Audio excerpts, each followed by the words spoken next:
Okay, so let's come together really quick, guys. So as we write this lab report, I'm going to go through it with us so you could be able to write this now and you don't have any homework. The goal is that you don't have to have any homework. So if you want, look at one of these. I passed all these out to your groups. If you need another, let me know. Also remember that these conclusion skeletons are also in Canvas under the resources page for writing a conclusion.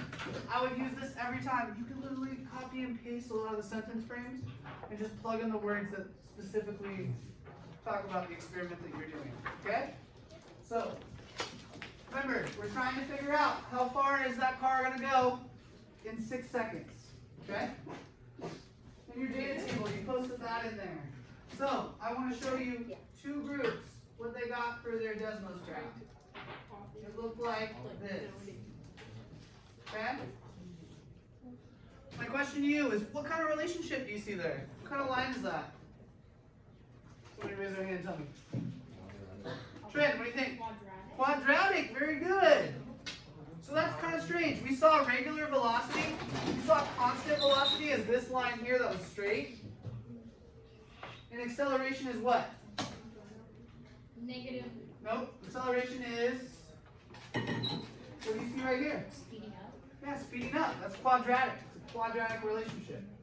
Okay? The rate of change is changing. That makes sense. Think about it. Like when you start accelerating, you know, you're not going to go very far. But the further and further you go, the longer you step on that gas pedal, you're going to be traveling further. How do you feel that? That's jolt the back of the seat when your mom punches the gas pedal when she pulls out in front of the truck. Okay? So this line is right here. What's different about these two lines?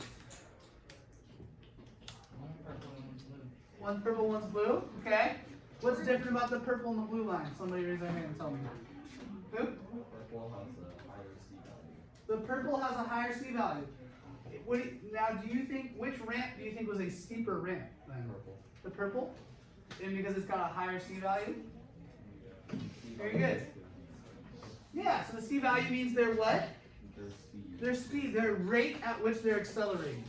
Okay? So when you go to do your lab report, the C value would be the rate at which they're accelerating. Very good. So a steeper line means what? Steeper ramp, which would also be a way of saying that they're what? Somebody tell me.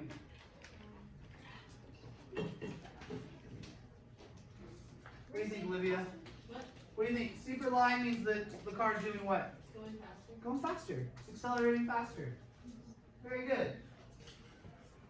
So, I'm going to go through all of this together then, okay? So in our claim, what kind of relationship did we find between speed and time? Or sorry, distance and time? Quadratic relationship. When we talk about acceleration, we're talking about a quadratic relationship. So you can use these sentence frames. So after investigating the behavior of acceleration, I conclude that there is a quadratic relationship between distance and time. Okay? That's on that sheet for you there. Yeah, so it's right there. After investigating acceleration, I conclude that there's a quadratic relationship between speed and time. Okay, your evidence. You can make it as simple as my line shows that as time increased, the distance did what? What did the graph show you? Did it increase or decrease? Shayla, what did it do? Yeah, no worries. As the time increased, did the car travel further?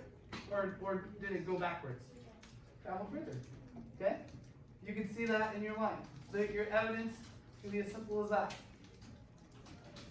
Okay, mathematical model. We just kind of went over that a little bit. Let's dissect that again. The relationship between time and distance can be mathematically modeled as, and put that equation that's on that blue line, which was what, Shu? Distance traveled equals speed multiplied by time squared. Distance traveled is what, sorry? It is equal to the c value or speed multiplied by time squared. Exactly. The distance traveled is equal to the rate of acceleration, which is the c value, times time squared. Why is time squared? This one's kind of a tough one. You guys tell me, why do you think time is squared? Because it's motion.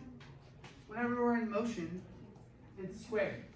Similar to kinetic energy. Remember kinetic energy? How that was squared? Because kinetic energy is movement. Elastic energy was also squared. Why was that? Because the bungee cord was stretching. It was in motion. It was movement. Okay? So that's represented by a square. So that C value is the rate of acceleration.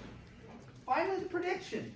Using this model, I predict that, remember we're trying to answer that question. I predict that the car is going to roll blank amount of distance in 6 seconds. How are we going to figure that out? Someone tell me how they think we're going to figure out how far the car goes in 6 seconds. I want to pick on someone besides Fu. What do you think, Dayton? How do you think you're going to figure out how far the car goes in 6 seconds? You multiply the C value by the distance. Close. That is, you're on you use the equation. That's one way. What's another simple way that we've already done something that can show us? All right, Fu. You can just look on the graph. You look on the graph. So let's pull up our graph here. Sorry, it was this one. Okay? Where do we find time? What axis? X-axis. Very good. So we can just grab our line. Okay? We'll use the purple line for this one. Okay? Click on the line. Scroll up to where it gets to 6 on the x-axis. I got news for you. It's going to take a long time. Okay? So we scroll up. Oh, we finally got to 6.